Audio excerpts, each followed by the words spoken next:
जैसे कि रमज़ान में शैतान कैद होता है, फिर भी लोग गुनाह क्यों करते हैं, बुरे काम क्यों करते हैं? ये सवाल बहुत सारे लोगों के दिमाग में आता है। तो आज हम इसके बारे में जानेंगे और इसके साथ हम ये भी जानेंगे कि रोज़े की हालत में नाखून काटने से, बगल के बाल साफ़ करने से, नीचे के बाल साफ़ करने से, सर के बाल कटवाने से क्या इन चीज़ों से रोज़ा टूट जाता है? और ये भी जानेंगे कि बालों में कंघी करते वक्त एक गलती मत करना। बाल काटते वक्त एक गलती मत करना। वो गलती कौन सी है और हज़रत अली ने इसके बारे में क्या फरमाया, ये भी हम जानेंगे। और इसके साथ साथ शौहर की 7 बातें औरत का दिल जीत लेती है। ये 7 बातें हर आदमी को समझना चाहिए। इन सब के साथ साथ हम आपको बताएंगे कि औरत अपने शौहर से 3 बातें चाहती है। इन 3 बातों का हर आदमी को ख्याल रखना चाहिए। सब कुछ बताने वाले हैं, बस आप इस वीडियो को आखिर तक ज़रूर देखिएगा। तो चलिए बिना किसी देरी के वीडियो में आगे बढ़ते हैं। सबसे पहले हम आपको बताते हैं कि रमज़ान में शैतान कैद होता है, फिर भी लोग गुनाह क्यों करते हैं। तो दोस्तों, हज़रत अनस बिन मालिक फरमाते हैं कि मैंने रसूलुल्लाह सल्लल्लाहु ताला अलैहि वसल्लम को फरमाते हुए सुना, ये रमज़ान तुम्हारे पास आ गया है, इसमें जन्नत के दरवाज़े खोल दिए जाते हैं और जहन्नुम के दरवाज़े बंद कर दिए जाते हैं और शयातीन को कैद कर दिया जाता है। महरूम है वो शख्स जिसने रमज़ान को पाया और उसकी मगफिरत ना हुई। जब उसकी रमज़ान में मगफिरत ना हुई तो फिर कब होगी? दोस्तों, इस हदीस में इस बात का जिक्र है कि रमज़ान में शैतान कैद हो जाते हैं। इसी तरह हज़रत अबू हुरैरा रज़ियल्लाहु ताला अन्हु फरमाते हैं कि रसूलुल्लाह सल्लल्लाहु ताला अलैहि वसल्लम ने फरमाया, रमज़ान आ गया है, बरकत वाला महीना है। अल्लाह ताला ने इसके रोज़े तुम पर फ़र्ज किए। इनमें आसमान के दरवाज़े खोल दिए जाते हैं और जहन्नुम के दरवाज़े बंद कर दिए जाते हैं और इसमें मरदूद शयातीन कैद कर दिए जाते हैं। इसमें एक रात 1000 महीनों से बेहतर है। जो इसकी भलाई से महरूम रहा वो बिल्कुल ही महरूम रहा।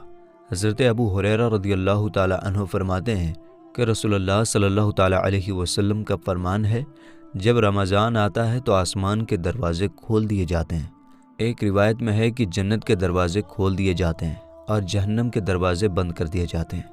शयातीन जंजीरों में जकड़ दिए जाते हैं। एक रिवायत में है कि रहमत के दरवाज़े खोल दिए जाते हैं। इसी तरह दोस्तों, एक और हदीस में इरशाद हुआ कि सरकश और बड़े बड़े शयातीन कैद कर दिए जाते हैं। तो दोस्तों, इसमें हमें ये पता चला कि रमज़ान का महीना बहुत रहमतों और बरकतों का महीना है और इस महीने में शैतान को कैद कर दिया जाता है। लेकिन अब सवाल ये आता है कि जब शैतान कैद हो जाता है तो फिर भी लोग गुनाह क्यों करते हैं? तो दोस्तों, पहली बात तो ये है कि बड़े बड़े शैतान को कैद कर दिया जाता है और छोटे छोटे शैतान खुले फिरते हैं, जिनकी वजह से लोग गुनाह करते हैं। जैसा कि दूसरी हदीस में इरशाद हुआ कि सरकश और बड़े बड़े शयातीन कैद कर दिए जाते हैं। दूसरी बात दोस्तों, इंसान शैतान के बहकावे में आकर 11 महीने तक गुनाह पर गुनाह करता रहता है और रमज़ान में शैतान के कैद होने के बावजूद उसके गुनाहों की आदत नहीं जाती। तो जो लोग बड़े बड़े शैतानों के कैद होने के बावजूद रमज़ान के महीनों में भी गुनाह कर रहे हैं, वो ये बात समझ लें कि इंसान के गुनाहों में शैतान के बहकावे से ज़्यादा इंसान का अपना हाथ होता है। इसलिए दोस्तों, रमज़ान का महीना चल रहा है, इसमें आप ज़्यादा से ज़्यादा इबादत करें और गुनाहों से दूर रहें। रोज़े की हालत में नाफ के नीचे के बालों की सफाई करने में कोई हर्ज नहीं। आप नाफ के नीचे के बालों की सफाई कर सकते हैं। अगर आप रोज़े की हालत में हों, इससे रोज़ा नहीं टूटता है।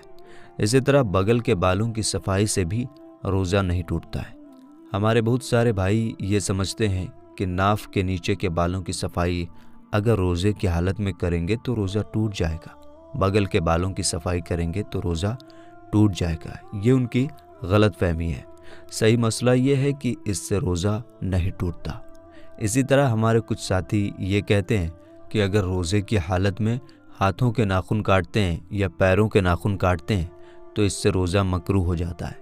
इसलिए कि जब हम रोज़े में रहते हैं तो हमारे जिस्म का हर अंग, हर हिस्सा रोज़े से होता है और रोज़े की हालत में जिस्म के एक अंग को, एक हिस्से को हम काट कर अलग कर रहे हैं, इसलिए रोज़ा मकरूह हो जाएगा। तो याद रखिए कि ये उनकी अपनी सोच है, शरीयत में ऐसा कोई मसला नहीं है। शरई एतबार से रोज़े की हालत में नाखून काटना जायज़ है। इसी तरह हमारे कुछ साथी ये समझते हैं कि रोज़े की हालत में बाल कटवाने से रोज़ा मकरूह हो जाता है, तो ये भी उनकी गलतफहमी है। रोज़े की हालत में बाल कटवाने से, चेहरा सेट करने से, मूंछ काटने से रोज़ा नहीं टूटता और न ही रोज़े में कोई कराहत आती, बल्कि अच्छे अंदाज में आपका रोज़ा अदा होता है। तो ये गलतफहमियाँ हमारे माशरे में मौजूद हैं, जिसकी इस्लाह करना हमारी और आप सबकी ज़िम्मेदारी है। दोस्तों, अब हम आपको बताते हैं कि बालों में कंघी करते वक्त एक गलती मत करना। दोस्तों, वो गलती कौन सी है और हज़रत अली ने इसके बारे में क्या फरमाया। एक मर्तबा हज़रत इमाम अली की खिदमत में एक शख्स आया और अपने हाथों को अदब से जोड़कर कहने लगा, या अली, मेरा भाई बार बार कंघी करता है, क्या सारा दिन करना सही है? बस जैसे ही ये पूछा गया तो हज़रत अली रज़ी अल्लाह ताला अन्हु ने फरमाया, ऐ बंदा खुदा, याद रखना बालों में कंघी करना मुस्तहब है, लेकिन बार बार कंघी करना इंसान के वजूद में ख्वाहिशात नफ्स उभरता है और इंसान का वक्त ज़ाया करता है। तो वो शख्स पूछने लगा, या अली, कंघी करने का सबसे सही वक्त कौन सा है? हज़रत अली ने फरमाया कि जो इंसान सुबह उठने के बाद बैठकर बालों में कंघी करता है, बाल संवारता है, तो अल्लाह उसका दिमाग रोशन करता है, उसको भूली हुई बातें भी याद आने लगती हैं और उसका चेहरा पुर रौनक होने लगता है। तो वो शख्स पूछने लगा, या अली, कंघी करते वक्त वो कौन सा अमल है जो इंसान की बीमारी या परेशानी की वजह बनती है? तो हज़रत अली ने फरमाया, ऐ शख्स, याद रखना कभी भी किसी दूसरे की कंघी अपने बालों में इस्तेमाल न करना, क्योंकि इस अमल से इंसान का जहन कमज़ोर और बालों की जड़ें बीमार होने लगती हैं। तो दोस्तों, अब हम आपको बताते हैं कि शौहर की 7 बातें औरत का दिल जीत लेती हैं। इन 7 बातों का हर आदमी को ध्यान रखना चाहिए। नंबर 1, कभी भी अपनी बीवी के सामने बार बार किसी दूसरी औरत की तारीफ ना करना, क्योंकि कोई भी बीवी अपने शौहर के मुंह से किसी दूसरी औरत की तारीफ बर्दाश्त नहीं करती। नंबर 2, कभी भी अपनी बीवी पर हाथ मत उठाना। बीवी अगर कोई गलती करे तो उसे प्यार से समझाना, बीवी के साथ मार पिटाई कभी ना करना।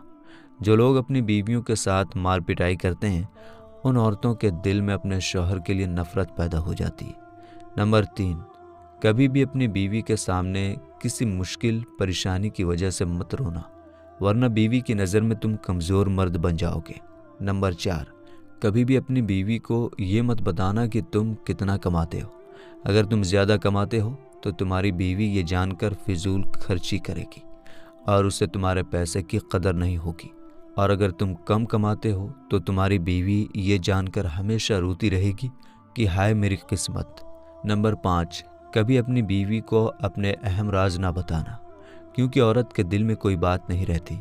यह औरत की फितरत है कि जब तक कोई बात या राज किसी को बता ना दे, उसे सुकून नहीं मिलता। औरत के दिल में कोई बात नहीं रहती। नंबर 6, कभी भी अपनी बीवी के सामने अपने भाई बहन और माँ बाप रिश्तेदारों की बुराई ना करना, क्योंकि औरत वैसे भी अपने शौहर के रिश्तेदारों को कम पसंद करती है, और जब शौहर खुद ही अपने रिश्तेदारों की, अपने घर वालों की कोई बुराई अपनी बीवी के सामने करता है, तो औरत को शौहर के रिश्तेदारों से अलग और दूर भागने का मौका और बहाना मिल जाता है, और वो औरत अपने शौहर के रिश्तेदारों की इज्जत नहीं करती। नंबर 7, कभी भी अपनी बीवी को किसी दूसरे के सामने मत डांटना। मियाँ बीवी के आपस की नाराज़गी अपने कमरे तक ही रखना। अगर बीवी कोई गलती करे तो उसे अपने घर वालों के सामने बुरा भला मत बोलना, बल्कि उसे प्यार से समझाना। तो दोस्तों, अब हम आपको बताते हैं कि औरत अपने शौहर से 3 चीज़ें चाहती हैं। Number 1, attention. Number 2, appreciation. Number 3, protection. दोस्तों, यकीनन ये चीज़ें आपके लिए नई होंगी। आइए इनके बारे में हम आपको बताते हैं। नंबर 1, अटेंशन, यानी बीवी चाहती है कि मुझे महसूस किया जाए। दिन भर बीवी थकी हारी काम करती रहती है। उसके बाद जब शौहर शाम को घर आता है तो उससे कोई बात नहीं करता, उसे वक्त नहीं देता, और इसी से नाइत्तेफाकी बढ़ती है। इसलिए आप जब अपने घर पहुँचें तो अपनी बीवी को वक्त दें। नंबर 2, एप्रिसिएशन, यानी अपनी बीवी की हौसला अफजाई करो। उसने खाना बनाया है तो उसके खाने की तारीफ करो। उसके छोटे छोटे कामों की तारीफ करते रहो, ताकि बीवी के एहसासात अपने मर्द की तरफ माइल हो, किसी गैर मर्द की तरफ नहीं। नंबर 3, प्रोटेक्शन, यानी औरत चाहती है कि मेरा कोई भी मामला हो, कोई भी काम हो, उसमें मेरा शौहर मेरी हिफाजत करे, मेरा बचाव करे। लेकिन दोस्तों, हिफाजत करना तो दूर की बात है, बचाव करना तो दूर की बात है, कुछ जाहिल लोग ऐसे होते हैं जो अपनी बीवियों पर जुल्म करते हैं, जिसका असर ये होता है कि आने वाली औलाद नाफरमान हो जाते हैं, फिर रोते फिरते हैं कि हमारी औलाद नाफरमान हो गई। तो इससे बचने के लिए आप अपनी बीवी पर हाथ ना उठाएं। मेरे दोस्तों, आज की इस वीडियो में यही सारी बातें हम आपको बताने वाले थे। हम उम्मीद करते हैं कि हमारी ये वीडियो आपको समझ में आई होगी।